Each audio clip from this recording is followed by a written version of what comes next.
बंधुगण सारा विश्व में कोरोना भाइरस संक्रमण वृद्धि पाइबारे लागिछि।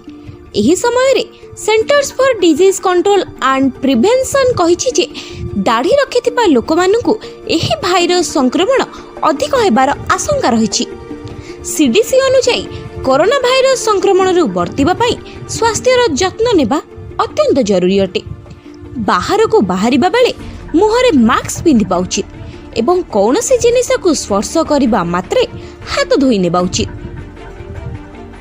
आजिकाली लोकमानक मध्य दाढ़ी रखिबार क्रेज अधिक रहिछि, किंतु आपण जानिछन्ति कि आपणकर स्टाइलिश दाढ़ी लुक आपणक जीवन को विपद रे पकाई पारे।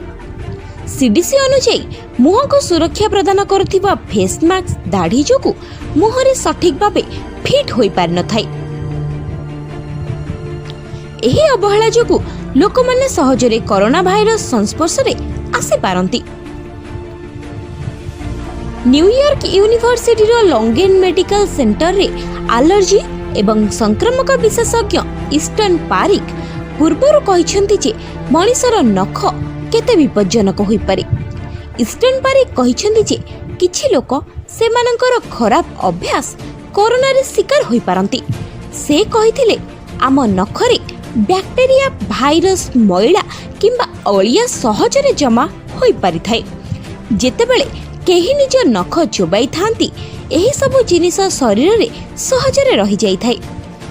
एथिपाई आपण चेष्टा करंतु कि कोरोना भाइरस को लॉकडाउन समय रे निजर जत्न नेबा पई स्वास्थ्य को नै कोनोसी प्रकार अवहेला करंतु नाही। दाढ़ी किंबा नख को सफा करंतु, जहा द्वारा आपणक जीवन प्रति कोनोसी विपद सृष्टि हेबो नाही। वीडियो आपण मानकु किपरि लागिला ताहा आपण मते कमेंट बॉक्स रे निश्चित जणाइबे। जदि आपणको ए वीडियोटी भलो लागि थाए तेबे ए वीडियो को गोटिए लाइक देबे एवं एही भली सब नुवा नुवा वीडियो पाइबा पई मो चैनल को सब्सक्राइब करिवे। Stay fit and stay healthy. Bureau report GNK TV।